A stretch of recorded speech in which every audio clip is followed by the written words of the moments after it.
안녕하세요. 자, 오늘 여러분하고 배설을 한번 해볼게요. 배설도 중요합니다. 알겠죠? 배설 굉장히 중요하죠. 그래서 지난번에, 그죠? 지난 시간에 우리가 발행으로서, 어, 100점 됐잖아요. 그죠? 100점인데, 배설도 100점과 동일하게 중요한 주제고, 시험에 나옵니다. 그죠? 나오고. 그러니까, 중요한 주제만 사실 어음은 이렇게 쭉 한번 이해를 하고 난 다음에, 딱 중요한 주제가 정해져 있죠. 나올 만한 게. 예, 그것만 공부하시면 돼요. 그 처음에 이제 이렇게 쭉 전체를 한번 이해를 하지 않으면 아무리 중요한 걸 좀 여러분이 안내를 한다 하더라도 잘 이해가 안 되는 부분이 있어요.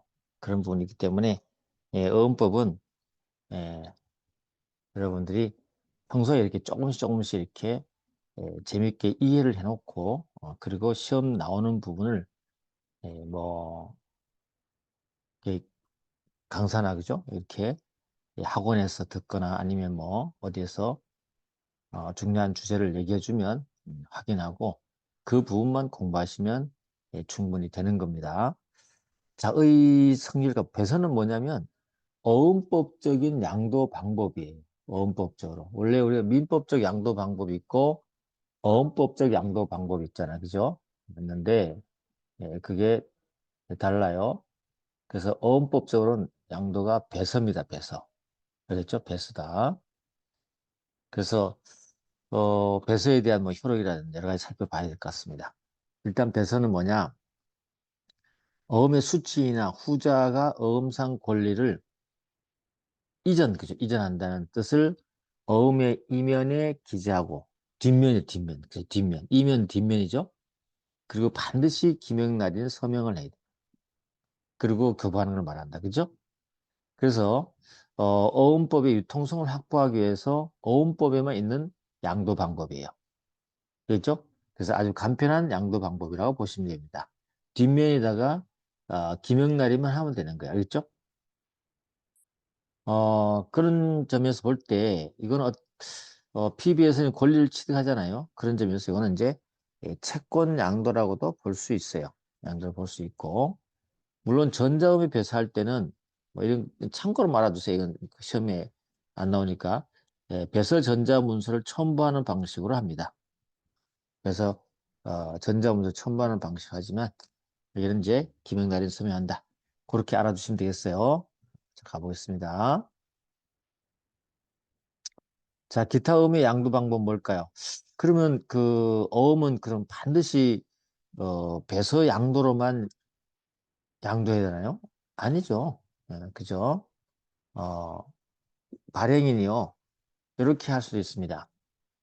어음에 배서 금지 문구를 기재한 어음이 있을 수 있어요. 다시 말해 배서를 못하게 할 수 있냐 이 말이죠.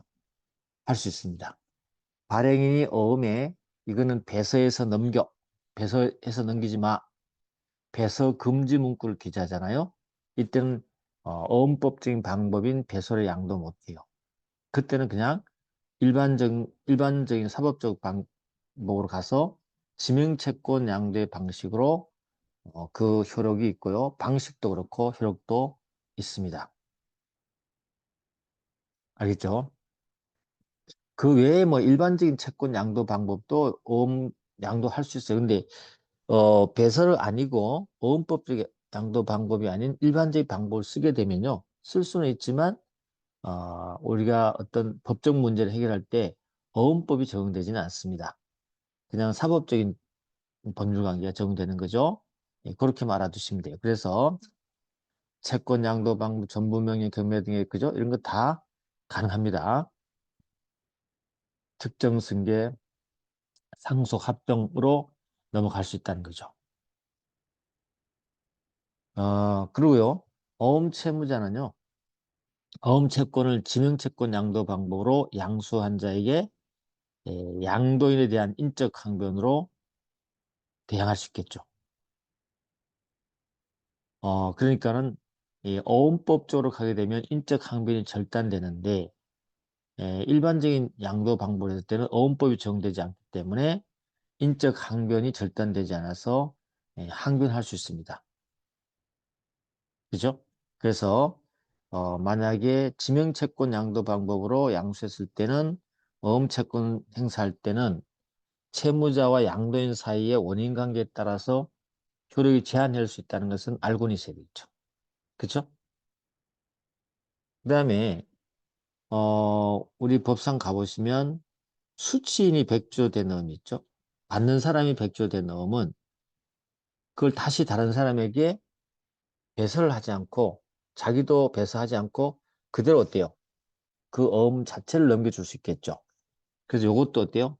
인도교부라고 하는데 이것도 어음법적으로 유효하게 양도할 수 있는 방법입니다. 그래서 어음법 양도 방법은 배서가 있고요. 그죠? 배서가 있습니다. 그리고 요 인도 교부가 있습니다. 어떤 경우?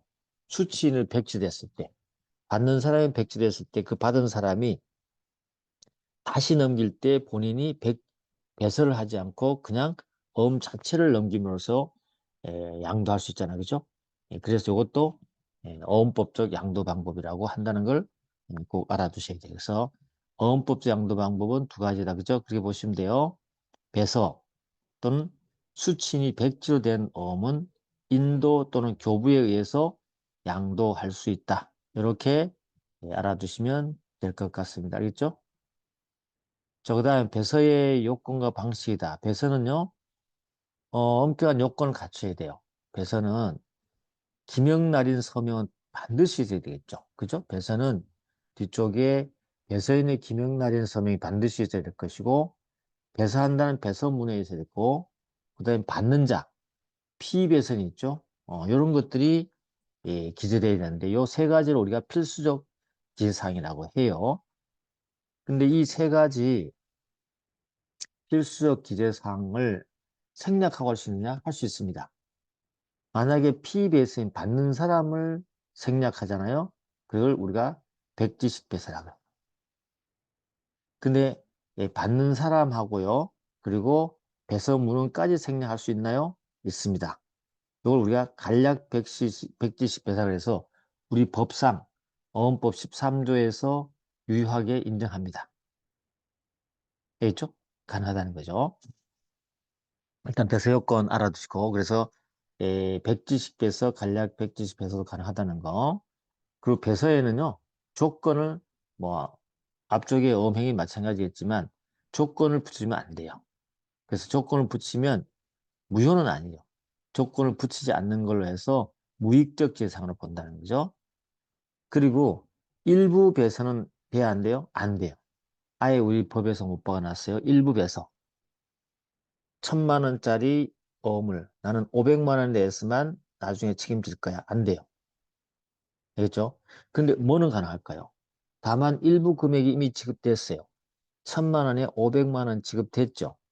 그 500, 남은 500만 원에 대해서 배서는 가능할까요? 그거는 가능하죠. 알겠죠? 가능하다는 걸 알아둬야 됩니다. 그 다음에 소지인에게 지급하라는 소지인 출급 배서도 가능하고요. 이건 170배서와 같은 효력이 있다고 봅니다. 조문상. 그렇게 보면 돼요. 자, 됐고요. 그 다음에 배서의 방식에서 어디 하느냐, 뭐, 아까도 말씀드렸지만, 배서는 환음에 하거나, 환음 뒷면에 하거나, 보충지에 적고요. 보충지에 적고, 배서인의 기명 날인 서명하면 돼요. 그랬죠? 나머지는 뭐, 백지식 배서도 가능하다고 말씀드렸고, 그 다음 간략 백지식도 가능하고요. 또 한 가지는, 어, 특히나, 배서인이 기명 날인 서명만 하는 거 있죠. 이런 백지식 배석은요, 환음의 뒷면이나 보충지에 하지 않으면 효력이 없어요. 만약에 환음의 전면에 하게 되면은 오해할 수 있기 때문이죠. 왜냐하면 어음 인수나 어음 보증과 구별하기 위한 거죠. 어음 전면에 사인을 하게 되면 어음 보증이 될 수 있거나 아니면 어음 인수가 될 수 있거든요. 그래서 백지식 배서 있죠. 어, 예를 들면 백지식 배서 아닌 건 가능할 수 있겠지만 백지식 배서 PBS는 생략한다든지 오히려 기명날인 서명만 하는 경우 있잖아요. 이런 경우는 반드시 뒷면이나 보충지에 해야만이 가능하다. 그래서 보통요 반음의 앞면에 단순한 기명날인 서명이 있으면 이걸 우리가 보증으로 보거든요. 그죠? 그렇게 여러분이 알아두셔야 돼요.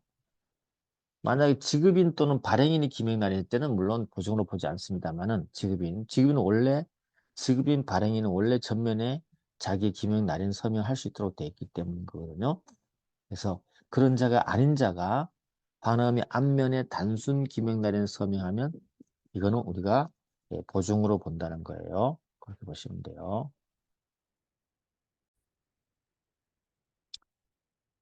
이해되셨죠? 그렇게 이해하시면 될 것 같아요.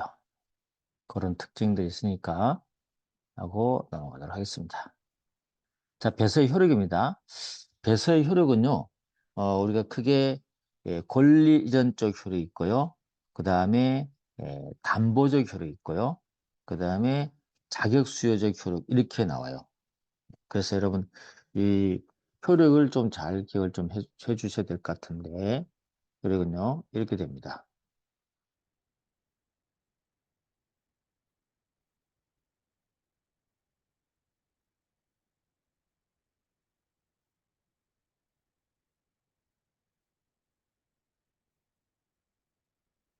첫 번째 이제 권리 이전적 그죠? 권리 이전.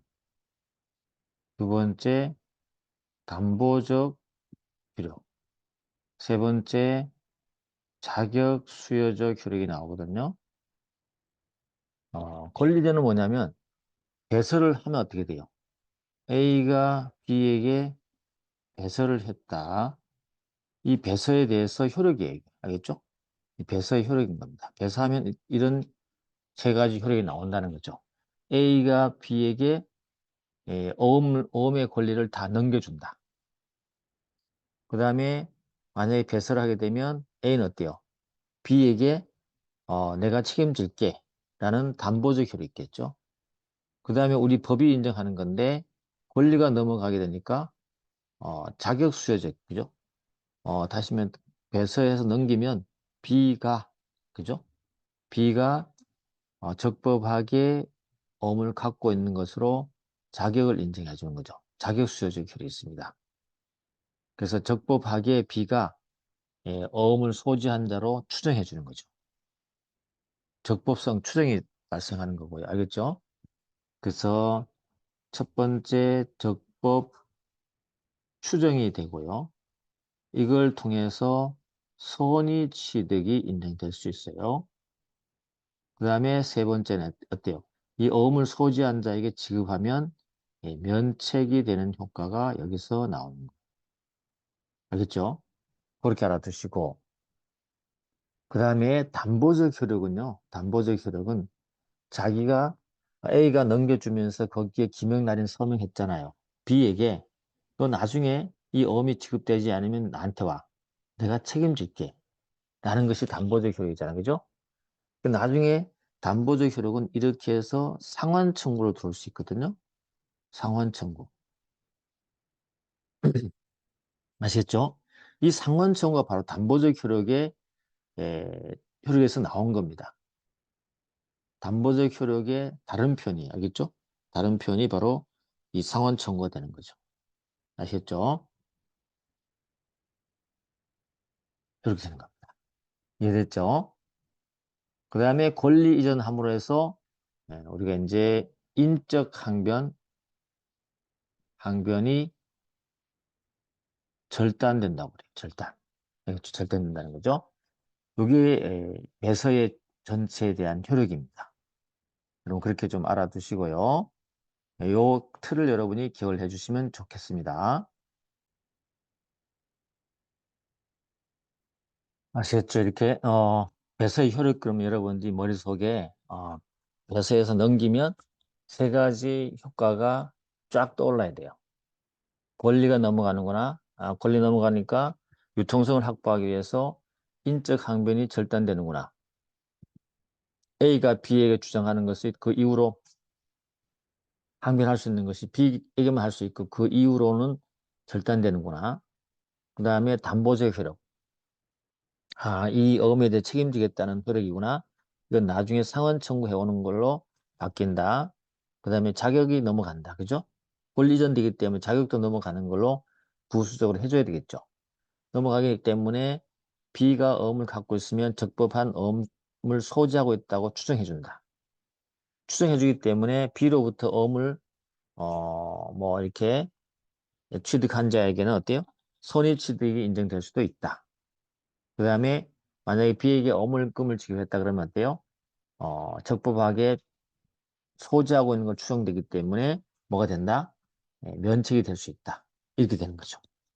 이해됐나요? 이렇게 된 겁니다.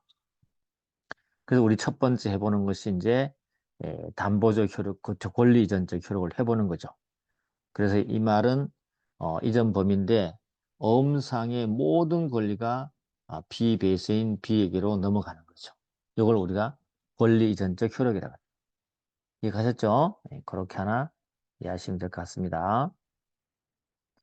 자, 그 다음에 조금 몇 가지만 더 검토를 해보면 이전된 권리는 주채무자에 대한 어음금 지급 청구권, 상환 청구권, 피보증권 등 다 넘어가겠죠. 그 다음에 배서가 만약 백지식이라면 뭐까지 넘어갑니까? 백지를 보충하는 행위도 넘어가겠죠. 그렇죠? 그 다음에 권리전적 효력은 어음상 권리에만 미치는 것이 원칙이고요. 어음상 권리만.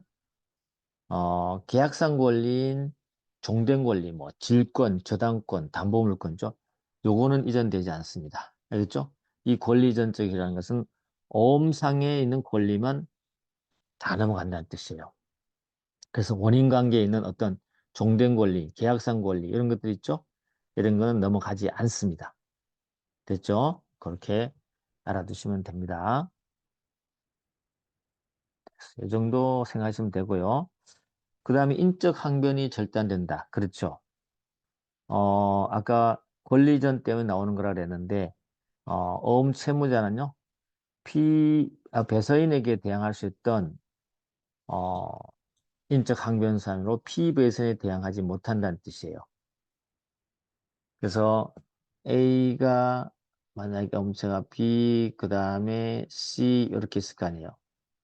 A가 B에게 항변할 수 있던 사유를 가지고, 그죠? C가 만약에 돈 달라고 했을 때 이걸 항변할 수 있냐, 그죠? 못한다는 거죠. 알겠죠? 그래서 인적 항변이 여기서 끊어지는 거예요. A는 B에게는 할 수 있지만 C에게는 항변할 수 없어요. 그리고 우리 인적 항변이 절단된다는 거죠. 알겠죠? 절단. 우리 앞쪽에 본 적 있죠? 절단된다는 거죠. 그 말을 이렇게 표현하면 어음법 17조에 어음채무자는 배서인에게 대항할 수 있었던 B에게 대항할 수 있던 인적 항변 사유로서 피배서인 C에게는 대항하지 못한다는 뜻이에요. 그래서 인적 항변 절단은 결국 뭐예요? 권리 이전 효력의 한 내용이 되는 거죠. 그렇죠? 그 우리 이런 말로 표현했어요. 권리 이전의 인적 항변 절단은 권리가 넘어가면서 어떻게 되는 거죠? 이 앞쪽에서 붙었던 어떤 항변 사유가 없어지는 거니까 어때요? 뭐 한다? 배서의 권리 강화적 이전 또는 권리 정화적 이전이라고 이렇게 표현을 써죠. 이랬죠, 여러분. 그래서 여러분들 어쨌거나 인적 항변 절단이 뭐다 알아두시고 권리 이전적 효력의 한 내용으로 여러분이 기억해 주시면 좋습니다. 그 다음에 담보적 효력이다. 간단합니다. 담보적 효력은 배서인이 피배서인 및 그 후자에 대해서 반대 문구가 무담보 문구 없으면 인수와 지급을 담보한다는 거예요. 돈 준다는 얘기예요. 알겠죠? 사인을 했잖아요. 서명했잖아요. 그죠? 준다는 얘기죠. 그래서 결국은 담보적 효력의 내용은 뭐냐 이겁니다. 나중에 상환 의무를 부담한다는 거예요. 알겠죠? 그런 것이고 만약에 배서인이 자기가 이러한 담보적 책임을 안 지고 싶다. 그럴 땐 어때요? 무담보 배서하면 돼요. 배서인이 A, B, C, D 있잖아요. 자기는 만약에 A가 배서인이라 합시다. 이쪽에만 계속 하게 되면 여기도 다 상환 의무를 부담하게 되거든요. 그래서 자기는 B에게 대해서만 담보 지고 그 이후에 대해서는 나 담보 책임 안 질래 라고 할 수 있는 얘기죠. 할 수 있습니다. 그걸 우리가 뭐냐면 배서에는 무담보 배서하고요. 배서 금지 배서를 합니다. 나 너 B 너 이후에 대해서 나 담보 책임 안 질 거거든. 그러니까 너도 배서하지 마. 배서 금지 배서를 하는 거죠. 물론 그렇다고 해서 B가 배서를 못하는 건 아니지만 배서 금지 배서를 하게 되면 A는 어때요? B에 대해서만 담보 책임을 질 수 있는 거예요. 알겠죠? 그렇게 알아두시고 그런 예가 있는데 이따 보게 될 거고요. 그 다음에 기한 후 배서하고 추심인 배서 있죠? 이거는 기한 후 배서와 추심인 배우게 될 건데 특수 배서로서 애초에 성질상 담보 책임이 인정되지 않습니다. 알겠죠? 담보 책임 인정되지 않습니다. 추심인 배서는 그냥 대리권만 준 것이고 기한 후 배서는 어음의 성격이 상실된 상태에서 배서를 한 거기 때문에 그런 것이에요. 이해됐죠?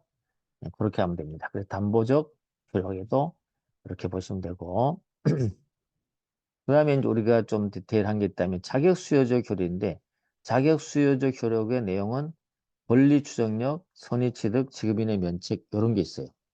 알겠죠? 네, 보시면 자격수요적 효력은 이미 설명 좀 드렸다시피 배서가 연속돼서 어음의 소지는요 어음상 권리자로서 형식적 자격을 인정해 주는 걸 말해요. 그래서 우리가 이걸 배서로서 권리가 이전되는 효력에 대한 부수적 효력이라고 해요. 권리 이전되기 때문에 이렇게 부수적으로 자격수요적 효력이 나온다는 거죠. 그래서 우리 이렇게 해주는 이유는 뭐냐면 어음이 간이 신속한 유통을 확보하기 위해서 정책적으로 인정한다 그래서 이걸 우리가 법정 효력이라고 해요. 물론 요건은 뭐냐면 이게 인정되려면 방식이요. 형식이 유효해야 되고요. 배서의 연속이라는 요건을 요구하고 있습니다. 알겠죠? 이걸 가지고 있으면 자격수역이 효력이 되는 거고 자격수여적 효력에 의해서 권리가 추정되고 권리 추정력에 의해서 뭐가 선의취득도 가능하고요. 그 다음 권리 추정이 되기 때문에 지급인은 면책될 수 있는 거죠. 이해되셨나요? 네, 그걸 여러분이 전제를 하고 알아두시면 돼요. 그래서 이 배서도 이런 식으로 좀 체계적으로 알지 못하면 자꾸 헷갈려요. 알겠죠? 자, 배서의 연속이다. 형식적 자격에 의해서 권리를 증명된 때 최후의 배서가 백지시인 경우에 환음의 점유자는 적법한 소진을 추정된다. 이게 바로 자격수여적 효력이에요. 어음법 16조 1항에 나와 있는 건데 환음의 점유자는 적법한 어음 소진을 어떻게 한다? 추정해 주는 거죠. 그렇죠? 추정해 주기 때문에 이 점유자가 적법한 소유자가 아니라는 것은 소지가 아니라는 것을 누가 입증해야 돼요? 이거는 어음 채무자가 이자는 무권리자라고 증명해야 되겠죠. 그렇죠? 그래서 소진이 만약에 권리를 행사해 오면 너는 적법한 소지 아니야 라는 것은 어때요? 어음 채무자가 입증해야 되죠. 무권리자라. 그죠? 이걸 입증하지 못하면 어떻게 돼요? 증명증을 지급해야 되는 거죠.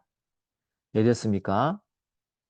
그 다음에 그래서 배서가 연속됐기만 하면 연속된 약속을 지급 업무를요. 지급거절 증서 작성 기간이 지난 후에 만약에 백지식 배수로 거부를 받았다 하더라도 여전히 적법한 어음 소지는 추정되는 거죠.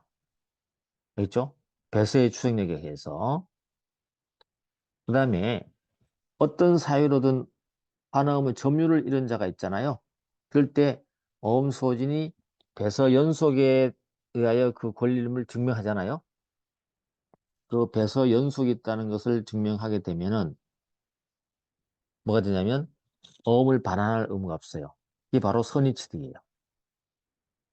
어, 어떤 사유로 점유를 잃은 자가 있을 때 잃어버렸죠. 근데 어음을 어떻게든 마지막에 취득한 자가 있다면 근데 중간에 배서 연속이 명확하게 나와 있다면 뭐가 돼요? 권리가 추정되는 거거든요. 추정됐을 때 그 마지막 소지는 반환할 의무가 없어요. 선의취득을 했기 때문에. 그렇죠? 근데 다만 소진이 악의 또는 중대한 과실이 있을 때는 그때는 반환해야 되죠. 그게 이제 선의취득이에요. 알겠죠? 선의취득 문제다. 그쵸? 여기는 추정력 문제, 그죠? 추정. 그 다음에 마지막 어때요? 이 적법한 권리자 추궁받기 때문에 소지인에게 어음금을 지급해서 가져온 자에게 지급했어요.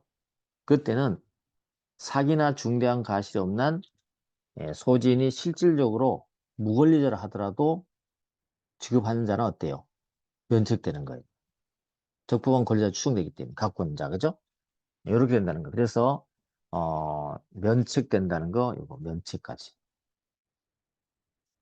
아시겠죠? 이거 다 뭐예요? 두 번째, 세 번째. 자격 수여적 효력에서 나오는 거예요. 알겠죠? 자격 수여적 효력에서 나오는 겁니다. 됐죠? 그렇게 이해해 주시면 될 것 같아요.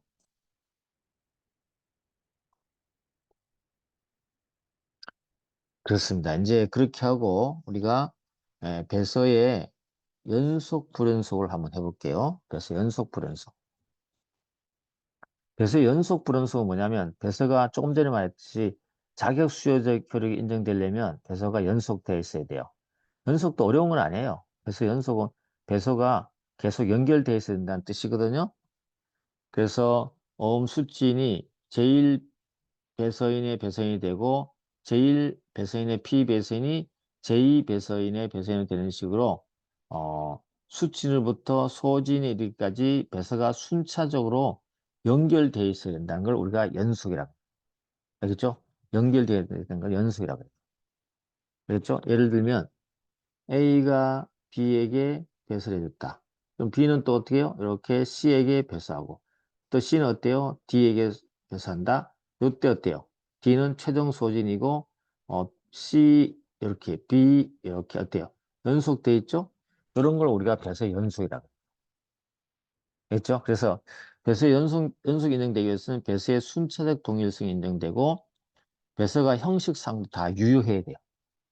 그래서 이거는 내용이 중요한 것이 아니고 순수하게 이렇게 B, B, C, C 그죠? 이렇게 에, 연속이 돼 있어야 된다는 뜻입니다. 설령 이게 C가 허무인이고 B가 허무인은 상관없어요. 중간에 허무인이 배선에 있어도 아무 상관없어요. 요게 B, B, C, C 이렇게 형식적으로 연속만 돼 있으면 된다는 뜻이에요. 알겠죠? 그렇게 알아두시고 그 다음에 이제 판례 하나 안다면 밑에 가보시면 거기 어, 몇 번 나오겠지만 은행 지점장이요. 은행 지점 수취인이 은행인 약소금의 배서인란에 지점의 주소와 지점 명칭이 새긴 명판을 찍고 뭘 생략했냐면 기명을 생략해 버렸어요. 그냥 그리고 사인 도장만 찍었다는 거죠. 요거는 뭐죠? 대리인의 기명이 누락돼 있기 때문에 배서의 연속에 흠결이 있는 걸로 봤어요. 이해됐죠? 이렇듯이 배서의 연속이 인정되잖아요. 그럼 형식적 자격이 충족됐다고 보는 거예요. 연속이 있으면 어때요? 형식자에 충족되는 거죠. 그럼으로 해서 뭐가 나오는 거야? 이제는 적법 추정이 되는 것이고 선의 취득하고 지급인의 면책이 부수적으로 나오게 되는 거죠. 또 조심할 것은 분명히 형식적 자격 요건이라고 했잖아요. 그죠? 이걸 갖춰야만 적법이 추정되는데 약소금의 배서가 위조됐어요. 상관없어요. 위조됐더라도 형식적으로만 연속이 완벽하면 어때요? 연습하면 그 위조된 어음도 유효한 어음으로 유통될 수 있는 거예요. 알겠죠? 그걸 여러분이 알아둬야 돼요. 형식적이다, 형식적. 다음에 넘어가서 백지식 배서, 배서의 말소인데 이런 것들은 여러분들이 막 많이 이제 이해만 좀 하면 돼요. 이게 막 암기하고 그럴 상황 아니에요. 최후의 배서가 백지, 요건 조문 문제니까 알아둬야 되는데, 최후의 배서가 백지식이에요. 그럼 어음 소지는요, 적법하게 어음상 권리를 취득한 자로 추정해 줍니다. 최후의 배서가 백지식인데 그 백지식 배서를 자기가 취득했다. 그럼 그 자가 어때요? 적법하게 취득한 걸 봐주겠다는 거죠. 또 백지식 배서 다음에 다른 배서가 있어요. 근데 그 배서를 한 자는 백지식 배서에 의해서 어음을 취득한 것을 보는 거죠. 백지식 배서를 취득했는데 그 다음에 또 한 사가 있다는 거죠. 이렇게 되는 거죠. A, B를 해주고 그 다음에 B가 빠져 있어요. 이렇게 몇 군데 빠져 있어요. 예를 들면 그 다음에 C가 또 D로 했다는 거죠. 그럼 어때요? 요 C는 뭐예요? 요 백지가 됐잖아요. 그죠? 백지의 음을 취득한 자로 보는 거죠. 알겠죠? 그래서 배설을 한 자는 그 배설을 한 자는 C는 어때요? 여기가 백지니까 알겠죠? 당연히 백지 배설에 한 음을 취득한 걸로 보는 거죠. 됐죠? 그렇게만 보시면 됩니다. 그 다음에 이제 우리가 뭐 간단하게 본다면 배서의 말소예요. 배서를 지우는 거잖아. 배서 말소 그죠? 지우는 건데 말소된 배서는 배서의 연속에 대해 배서가 없는 것으로 봅니다. 말소된 배서는 A, B, B, C, C, D 이게 막 이렇게 지워버렸다. 이게 됐다는 거죠. 그러면 이 부분은 연속이 안 된 걸로 보는 거죠. 그렇죠? 그런 겁니다. 또 배수의 무효가 되는 건 아니에요. 배수의 말수는 배수의 연속과 형식적 자격에 영향만 미칠 뿐이고 다른 데는 영향을 안 미쳐요. 배수 연속이 잘됐다 못됐다 형식적 부분은 어때요? 자격 수요적 효력에만 영향을 주는 것이고 일단 넘겨줬다 하면 어때요? 권리적 효력하고 담보적 효력은 그대로 유효한 거예요. 알겠죠? 그리고 말소는요 방법도 제한이 없어요. 이 위에다가 뭔가 덧붙여서 안 보이게 해도 그렇고요. 다 됩니다. 그리고 또 한 가지 배서의 필수 요소 중에 배서인의 기명 날인 서명이 말소되잖아요. 이거는 본질적 요소가 말소됐기 때문에 그죠? 보지만 근데 조심할 게 있어요. 배서 문헌이 말소된 것만으로는 배서의 효력에 영향을 주지 않습니다. 알겠죠? 그렇게만 알아두셔야 된다.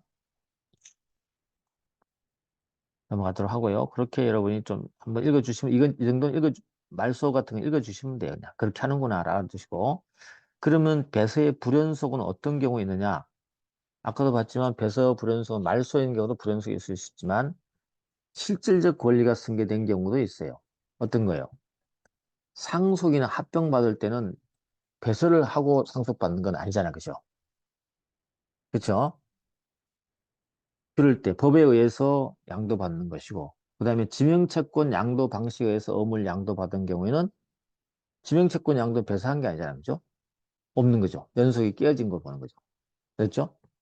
그렇지만 어, 다시 또 어때요? 그 취득한 자가 다시 배서할 수 있습니다. 그죠? 배서할 수 있고 이때도 마찬가지로 배서의 연속을 전제로 하지 않는 뭔 가능해요. 권리전 효력하고 인적 항변 절달 효력도 다 가능해요. 가능합니다. 담보적 효력도 인정됩니다. 알겠죠? 그래서 연속이 끊어지면 뭐에만 영향 준다? 자격 수요적 효력에만 영향 주는 거죠. 그죠? 그래서 배서가 연속이 단절되면 단절된 부분에 대해서 자격 수요적 효력이 인정되지 않을 뿐이에요. 그럼 어떻게 하면 돼요? 그때는 보험 수호진이 스스로 권리자임을 입증하면 되죠. 어때요? 이거 아버지가 돌아가셨기 때문에 내가 상속받았대, 이 엄은. 그렇죠? 그 다음에 합병했다. 아니면 지명채권 양도 방식으로 받았다라고 입증하면 되는 거예요. 알겠죠? 자격 수요적 효력이 적법하게 추정되지 않기 때문에 어때요? 스스로 입증해서 자기가 실적 권리 승계되어 있다라고 입증하면 되는 거죠. 그런 내용이다. 그죠? 그걸 알아두시고. 만약에 실적 권리 승계가 없는 경우도 있어요. 어떤 거예요? 도난 분실된 걸 주순 경우 있잖아요. 도난 분실된 어음을 주순 경우 있겠죠. 이때도 당연히 배수의 불연속이 발생할 수 있겠죠. 그렇지만 그 도난 분실 주순자는 실적 권리 승계는 없죠. 상속 합병과 다르게 그죠? 결국 어때요? 어음을 만약에 절취했다 합시다. 그 자는 어음상 무권리자죠. 무권리자니까 배서의 권리전적 효력이 없겠죠. 그죠? 배서의 권리는 없기 때문에 배서를 받은 피배서에는 어음상 권리를 취득하지 못하는 상황이 벌어져요. 그렇기 때문에 자격 수요적 효력도 인정 안 되는 거예요. 그렇죠? 그래서 권리 추정력, 선의 취득, 지급인 면책도 안 돼요. 이렇게 도난 분실된 걸 주선자가 하게 될 때는요. 물론 어, 훔친 자가 배설을 했다 하더라도 뭐는 가능해요. 담보적 효력이 인정해요. 이거 내가 책임지겠다라고 한 거기 때문에 도둑도 책임져야 된다는 뜻이. 보호는 가능하다. 알겠죠? 그렇게 여러분이 알아두시면 될 것 같습니다. 됐습니다. 그렇게 보시고 그 다음에 담보 목적에 배서하고 불연속이다. 담보 책임만 부담할 목적으로 해서 배서의 불연속이 발생한 경우 있어요. 이것도 뭐 여러분 뭐 시험과 크게 관련은 없는 것들이에요. 이제 이거 하는 것들은 담보 책임을 부담할 목적 배서해서 배서했을 때는 배서가 유효 요건을 불구하고 있으면 당연히 담보적 효력은 인정되겠죠? 담보 책임지면 되는 거예요. 그런 의미를 갖고 있다. 그죠? 그래서 을을 수친을 해서 발행한 어음의 갑이 그냥 담보의 목적으로 배서를 했다. 나머지 배서가 단설됐다 하더라도 을이 실적 권리점 증명되고 갑의 배서가 배서로서 유효권을 가지고 있다면 배서의 담보적 효력은 인정된다. 뭐 이런 것이죠. 그래서 담보 목적 했을 때 불연속이 됐다 하더라도 담보 책임은 인정된다 이 말이에요. 그죠? 그렇게만 이해해 주시면 돼요. 자, 그다음에 배서의 금지가 나왔다. 배서의 금지, 배서 금지, 그다음 배서 금지 배서가 나오는데요. 이것만 조금 하고 끝내볼까요? 자, 배서 금지음하고 배서 금지 배서인데 아주 중요한 내용입니다. 어, 배서 금지, 배서 금지 어음이 있거든요. 나중에 이제 배서 어, 금지가 있고, 그 다음에 배서 금지 배서가 있어요. 그걸 여러분이 비교를 하셔야 돼요. 배서 금지 어음하고 배서는 차이점이 있어요. 배서 금지 어음은 이거는 발행인이 하는 걸 말하고요. 배서 금지 배서라 그러거든요. 용어를 잘 봐야 돼요. 배서 금지 배서는 이건 배서인이 하는 거예요. 배서인. 그거 하나 일단 꼭 알아두셔야 돼요. 알겠죠? 가볼게요. 배서 금지 어음은 애초에 발행하면서 발행인이 아예 어음의 지시금지 기타 이와 동일한 의의 문헌을 기재한 거. 이거 배서하지 말라는 거죠. 아예 배서해서 넘기지 말라고 해버렸죠. 그때는 배서로 양도할 수 없어요. 오직 지명채권 양도 방식으로만 할 수 있고 효과도 그렇습니다. 알겠죠? 그걸 알아두셔야 돼요. 그래서 배서금지엄은 그런 걸 말한다. 그 말은 무슨 말이냐면 주로 발행인이요. 수취인에게 대항할 수 있는 게 있었잖아요. 그죠? 그 항변 사유를 유보해 두기 위한 목적으로 이용되는 경우입니다. 그래서 만약에 에, 그 이후에 또 배서를 하게 되면은 발행인이 어때요? 인적 항, 배서의 효력에 의해서 인적 항변 절단이 되어버리기 때문에 다른 사람이 주장할 수 없는 상황이 벌어질 수 있겠죠. 그래서 하는 거예요. A가 발행을 하고 B에게 했잖아요. 그죠? C. 그래서 A가 발행하면서 너 배서 금지 어, 어음을 발행했어요. 그러면 B는 어때요? 이 이후에 배서로 할 수 있어 없어요? 없어요. 뭘로? 그냥 지명채권으로 양도할 수밖에 없어요. 그리고 A는 B에게 항변할 수 있는 걸 가지고 어때요? 다른 모든 자에게 항변도 가능해요. 왜? 이게 배설을 하지 않으니까 어, 인적 항변이 절단되지 않거든요. 그죠? 그래서 A는 그렇게 하기 위해서 발행인은 배설 금지음을 발행하게 됩니다. 그래서 발행인이 배설 금지, 지시 금지, 알겠죠? 너에게만 지급할 수 있음 등과 같은 이런 문구를 쓰면 우리가 배설 금지 어음이라 그래요. 발행인이 한 걸 어음이라 한다 그랬죠? 네, 그거 알아두고. 자, 그 다음에 조심할 게 있는데 이렇게 배석 금지 어음은 어떻게 하냐면 어음 표면에 하는 거예요. 어음 표면. 알겠죠? 어음 표면에 합니다. 어음 표면에. 어음 표면에 기재되어야 됩니다. 나중에 가보시겠지만 배석 금지 배서는요. 뒷면에다 하는 거지만 요거 배석 금지 어음은 발행할 때 하는 거기 때문에 표현해야 돼요. 알겠죠? 뭐 이런 거는 안 보셔도 돼요. 뭐 보관용, 변질용 하는 거 이거는 배석 금지 어음 용 문구 아니죠. 그 다음에 발행인이 어업면상에 배서 금지 문을 기재하지 않고 수취인과 만약에 특약만 했다. 배서 금지 문을 적어야 되는데 특약만 했다. 이거는 배서 금지 어음 아니에요. 알겠죠? 그래서 특약만 하면 요 빨리 알아두셔야 돼. 알겠죠? 배서 금지 어음 표면에다 적어줘야 되는데 안 적고 어, 받는 수취인하고 특약으로 야, 너 이거 너 이후로 배서하지 마. 나 책임 안 져. 이런 말을 하더라도 그거는 배서 금지 어음이 아니다. 알겠죠? 또 하나 판례가 있는데 어음 발행인이 어음 용지에 부동문자로 인쇄된 지시 문구를 말소하지 않고 지시 문구 다음에 지시 금지 문구를 변경했다면 예, 지시 금지 문구의 효력이 우선합니다. 알겠죠? 그렇게 여러분이 이해를 해주시면 될 것 같아요.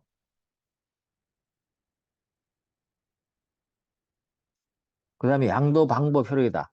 배서 금지음은 지명채권 양도 방법과 효력으로만 양도. 그렇죠. 배설을 못하게 했으니까 이제 배설은 양도 못해요. 지명채권 양도 방법과 효력으로만 할 수 있는 거예요. 알겠죠? 그러니까 배서에 대한 효력이 나타날 수 있어 없어요? 없어요. 그래서 자격 수혜적 효력, 선의 취득, 인적 항면 절단, 배서인의 담보 책임은 인정되지 않는 거예요. 다만 발행인은 어때요? 그 어음 자체에 대한 채무는 저희돼 있죠. 그래서 인수, 지급에 대한 담보 책임만 부담할 뿐이지, 뭐 자기 배서의 효력은 부담하지 않습니다. 알겠죠? 그 다음에 이 양도 효력의 발생 요건 당연히 민법상 대항 요건, 통지 승낙을 갖춰야 돼요. 지명채권 양도 방법이니까, 그죠? 그 다음에 요하고 어음의 인도와 지급을 위해서는 어음을 제시해야 되고, 또 어음을 환수해야 되겠죠. 당연히, 그죠? 환수해야 되면 제시하고, 그건 똑같습니다. 그 다음에 나머지는 됐고요. 주채무자인 발행인에 대해서 대항 요건을 갖췄으면 보증인에게는 별도의 대항력을 갖추지 않아도 채권 양도 효력을 주장할 수 있다는 거 알아두시면 되겠습니다. 자, 배서 금지 어음이 예, 정확하게 뭔지 알았습니다. 그러면 이제 배서 금지 배서와 비교를 하면서 금지 어음을 알아둬야 돼요. 자, 한번 가볼까요? 이게 처음엔 잘 안 되는 건데 어쨌거나 배서 금지 배서는요 배서인이 하는 거예요. 알겠죠? 자기 배서 이후에 새로 하는 배서를 금지하는 거예요. 예를 들면 A, B, C, D가 있을 거 아니에요? 여기 만약에 발행인이 합시다. 배서인이 합시다. 근데 발행인이 B에게 금지하는 것은 배서 금지 어음이에요. 그럼 배서인이 어때요? 또 이 피배서인에게 배서 금지를 했어요. 이렇게. 배서 금지, 아니, 그죠? 이게 배서 금지 배서예요. 알겠죠? 그랬을 때, 발행인이 했을 때는 이 비 이후에 있죠? 배서로 양도할 수 없고요. 그 다음에 비 이후에 어떤 배서 책임도 지지 않아요. 지명채권 양도니까. 근데 배서인이 만약에 C에게 배서 금지 배서를 했을 때는 B는 C에게만 책임진다는 뜻이고 그 이후에는 어때요? 동일하게 또 배서를 할 수 있습니다. 그래서 배서 금지음하고 배서 금지 배서는 차이가 나죠? 그 지명채권 양도로 C가 양도 안 해도 돼요. 됐습니까? 그래서 배서인이 피배서에 대항할 수 인적 상변 사유가 제3자 대항과 절단되는 거죠. 그래서 B가 C 이후에는 책임 안 지려고 하는 거예요. 알겠죠? 그렇게 알아둔다. 그래서 배서 금지음은 즉 금지 문구를 어음 표면에 기재하고 그 다음에 지명채권 양도 방식으로만 양도되지만 배서 금지 배서는 어음 뒤쪽에 그 대신에 배서를 해야 돼요. 배서 금지 배서니까 어음 뒷변에 기재하고 여전히 이건 어때요? 어음법적 양도 방법으로 C가 계속 할 수 있어요. 단지 B가 C에게만 담보 책임지는 거고 그 이후에는 C에게 나는 너 외에는 책임 안 져? 라고 해준 거예요. 그것만이고 알겠죠? 그런 차이점이 있다. 요거 꼭 여러분이 비교를 좀 해주셔야 된다. 이해됐죠? 어, 그래서 배서 금지 어음하고 배서 금지 배서를 처음에 용어가 막 헷갈리기 때문에 여러분이 이해를 해주셔야 된다. 그래서 효력은 어때요? 배서 금지가 된 어음은 지시증권성 상실하지 않고 배서 금지 배서 이후의 어음 소지인도 배서에 의해 어음상 권리를 양도할 수 있다. 그죠? 알아야 된다. 그렇지만 배서금지 배서의 배서인은 직접 그 바로 피배서인이 아닌 그 이후에 피배서인에 대해서는 담보 책임을 지지 않습니다. 이해됐습니까? 네, 그렇게 알아두시면 돼요. 자, 그러면 이제 또 중요한 게 남았는데 특수배서인데 이건 시간이 너무 많이 지났기 때문에 특수배서는 또 다음 시간에 하도록 하겠습니다. 수고했습니다.